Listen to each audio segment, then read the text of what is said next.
Hey, what's going on, guys? I wasn't really planning on making a video today, but had a couple people call me, and then I saw notifications online and people talking about it in the forums. It looks like today there was a 2021 F-150 recall regarding the seat belts, and basically they're saying that owners will be notified by mail.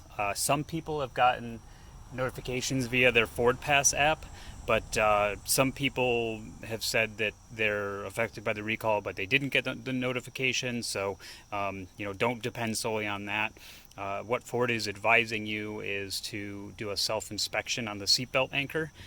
So, from what I've read so far, what's happening is the anchor is not being properly attached down here to the seatbelt webbing. So what I did to, check is this will actually pop right out. Um, there we go.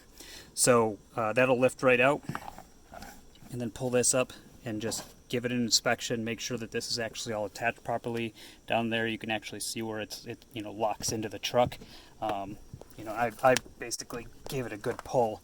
I haven't been notified yet if my truck was affected or not.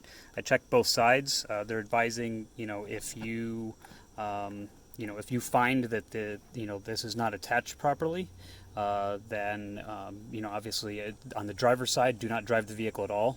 You'll have to get it towed. And then if it's on the passenger side, obviously don't let anybody, ride on the passenger side. But I checked both both sides on mine. It looks fine. I do have to warn you guys, this is not, use this information at your own risk. Go by what Ford says. Don't, if you're worried about it at all, just don't drive the truck. All right. So that's all I've got. If you guys have any other information as far as the instructions, if you've received the instructions from Ford yet on how to do the self-inspection, feel free to share. And if I, find any more information about this, I'll post it online. So thanks. And if you like this video, please like and subscribe to the channel.